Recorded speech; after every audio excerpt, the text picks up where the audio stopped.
Hi, you're with Madam Biafra, and today I'm interviewing a proud trans-species bisexual, Harry Yarmouth.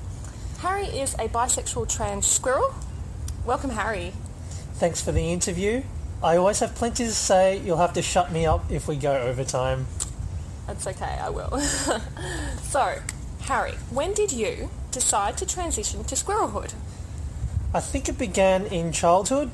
One of my favourite bedtime stories featured a squirrel, and I became immediately gripped with this sense that I was meant to be squirrel. Okay, and were your parents aware of this? Actually, yes. I was blessed with very open-minded parents who encouraged me to explore my identity from an early age. I remember my mother saying, well, if you think you're a squirrel, I'm not going to tell you otherwise. She even made me a little red fur coat and tail. I can't even imagine the damage that could have been done if my family hadn't been so supportive. Oh my gosh, that's really incredible. So, Harry, do you identify as a member of the furry community? No, definitely not. I am a trans squirrel, not a furry. Okay. So what is the difference between being furry and being trans species?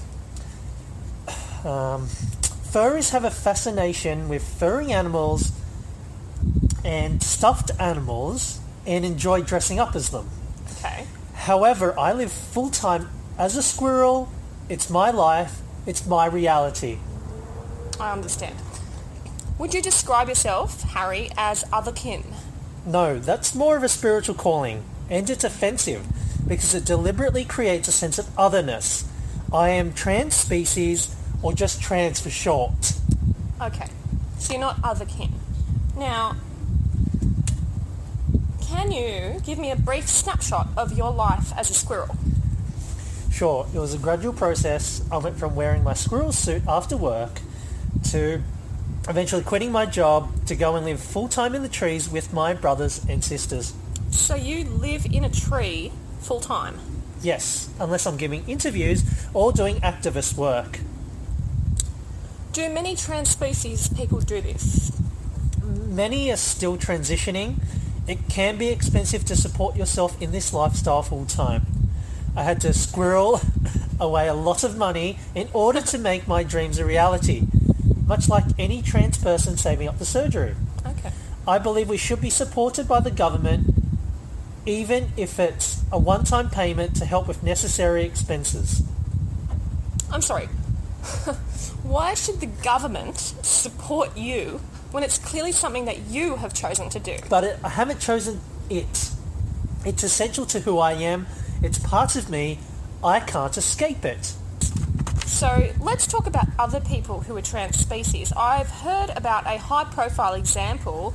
Goat Man. Yeah, Goat Man. He recently published the book Goat Man about his time living as a goat. Okay, so you're not the only one. No. So can you tell me a bit about your bisexuality? What's to tell? It just happens to be my sexual orientation. Like for a lot of people. Okay. And, I mean, this is the question that is probably on everyone's mind. Are you attracted to squirrels? Yes, of both sexes, but there is an obvious size difference and legal implications, so I'm hoping to meet another trans species squirrel to hang out in trees and eat nuts with. I wish you every happiness, Harry. Can you tell our listeners, is life better living as a squirrel? Of course. All trans people are happier living as our true selves. However, the struggles we face every day are still real. Okay, what are some of the struggles you face?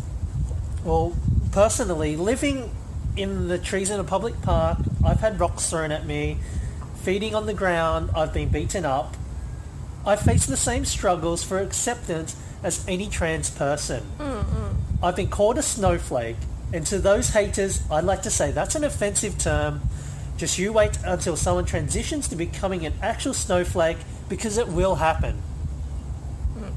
So do you still live in trees in a public park? I was under the impression that you had your own estate now where you can live in privacy.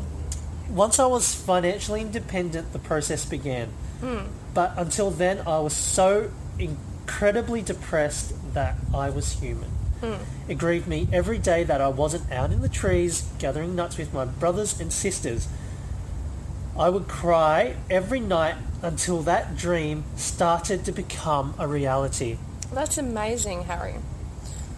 But I guess one of the other questions is, have you, like a lot of trans people, been accused of being mentally ill? Sure, but I know I'm sane. I'm as sane as any transgender person. Trans species and transgender need to unite for the common good. It has been great chatting to you. Do you have any final messages?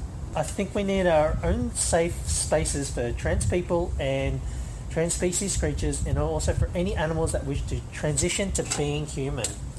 Thank you, Harry. Thank you.